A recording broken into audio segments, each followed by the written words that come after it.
So we'll get that. We'll work on all that. We need a new sheriff in town to be able to restore prosperity to this country, and we'll get it done. We also need to understand that our education system in this country needs a lot of work. Yeah. The purpose of schools is to educate, not indoctrinate.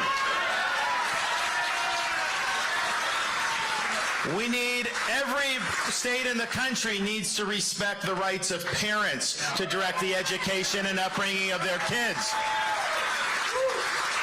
And that means you should be able to send your kid to the school of your choice. We have universal school choice in Florida.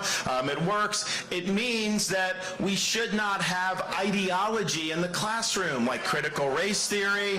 We should not have gender ideology in the classroom. And we should be teaching every kid American civics, about our Constitution and about what it means to be an American. That's very important.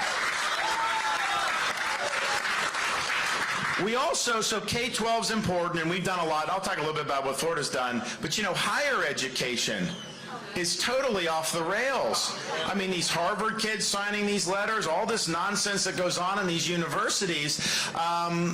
In Florida, our state universities, I made the decision as governor, you know, these universities are not just the ideological playpen of the left, okay? They're funded by taxpayers in Florida.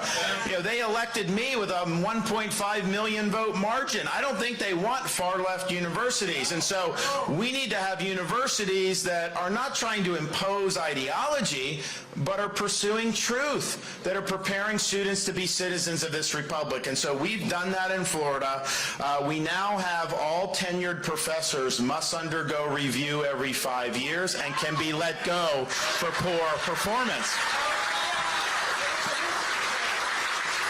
And we actually have we had a liberal arts college in Sarasota called New College, and you know, this had supposed to be like, it was supposed to be a top honors college, and it had devolved into almost like a Marxist commune. I mean, left of the left, like not advancing anything for the state. And so I came and I was like, okay, what are we going to do with it? So I appointed 7 conservatives to the board of trustees. They fired the president. They hired a conservative president. They eliminated DEI and CRT. They abolished the gender studies department.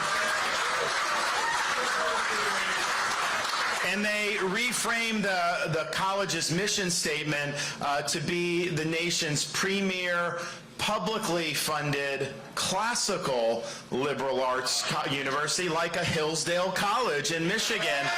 And so now I've got, you know, I don't let our universities raise tuition. So if you're a Florida resident, you can go to any of our state universities for $6,400 or less. And students, good high school students, they get a scholarship, so most of them have to pay any tuition. But out-of-state tuition is $16,000, which is less than a lot of states' in-state tuition. So I've got parents around the country wanting to apply for their kids for New College because they can be in Sarasota. And what's happened is, you know, they're starting to weed out some of the professors that were part of the old regime, and they're recruiting a lot of all-stars to come in and be really good professors. You know, the media, they're like, oh, professors are leaving. There's a brain drain going on from New College. And I'm thinking to myself, well, wait a minute. If a professor of intersectional Marxism is leaving the state of Florida, that is not a negative for the state of Florida. That is addition by subtraction.